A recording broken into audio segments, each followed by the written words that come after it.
Sénégalais attendent les résultats de cette réflexion qui est d'abord celle des pairs, celle des professionnels.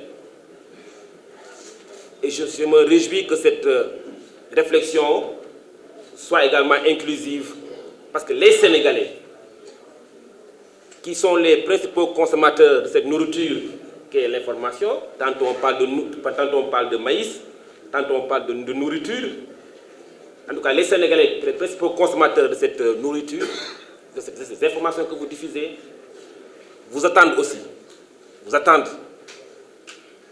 pour surtout décliner quelle presse aurons-nous demain? Que voulons-nous pour notre pays? Quel avenir donnons-nous aux professionnels des médias? Quel avenir donnons-nous tout simplement aux générations futures? Qu'est-ce que la presse a fait des legs de ces doyens, de ces anciens professionnels des médias qui avaient plus de chance que vous, peut-être, que certains jeunes aujourd'hui?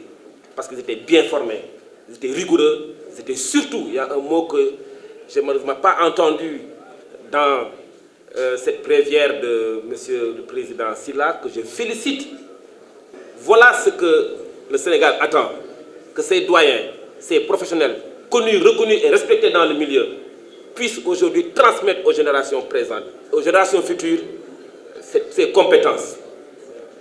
Parce que lorsqu'on parle d'abord de la presse, des difficultés de la presse, souvent les Sénégalais, citoyens que nous sommes, nous ne faisons pas référence automatiquement aux conditions économiques des patrons de presse.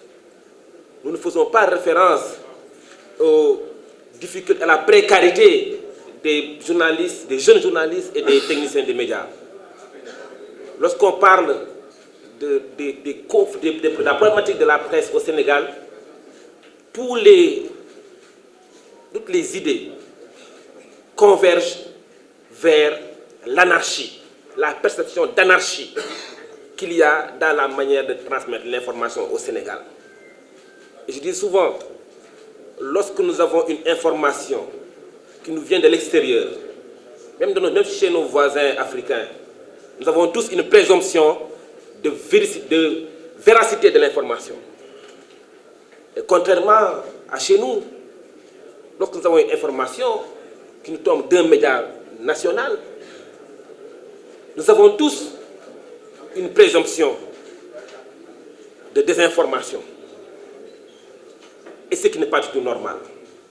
Nos informations doivent être crédibles.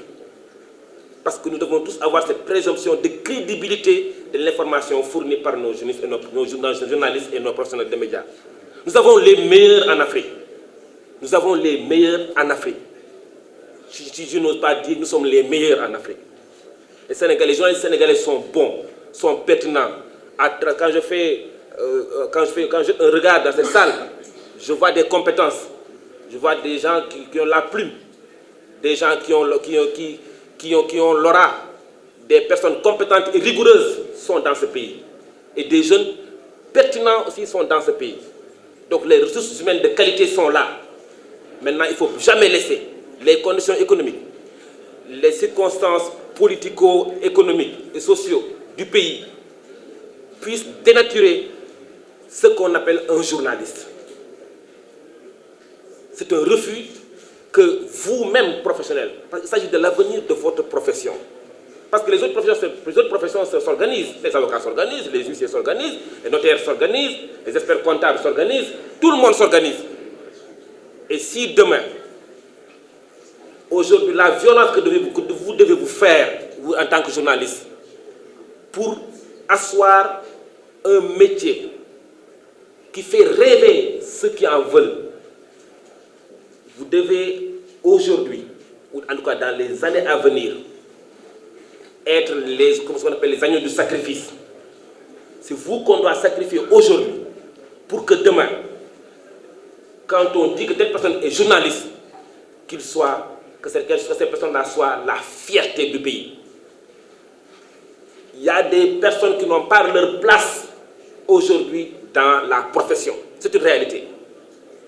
Et il vous appartient d'abord à vous, les journalistes, au tribunal des pairs, de faire ce travail dur, certes, difficile, certes, mais nécessaire pour que demain nous ayons des générations de journalistes bien formés, de journalistes rigoureux, des journalistes à l'abri de toute tentation, tant politique qu'économique. Et extirper de vous des personnes qui ne sont plus journalistes, qui ne font pas du journalisme, qui font autre chose de l'animation ou de la politique, ou autre chose en tout cas qui n'a rien à voir avec la profession de journaliste.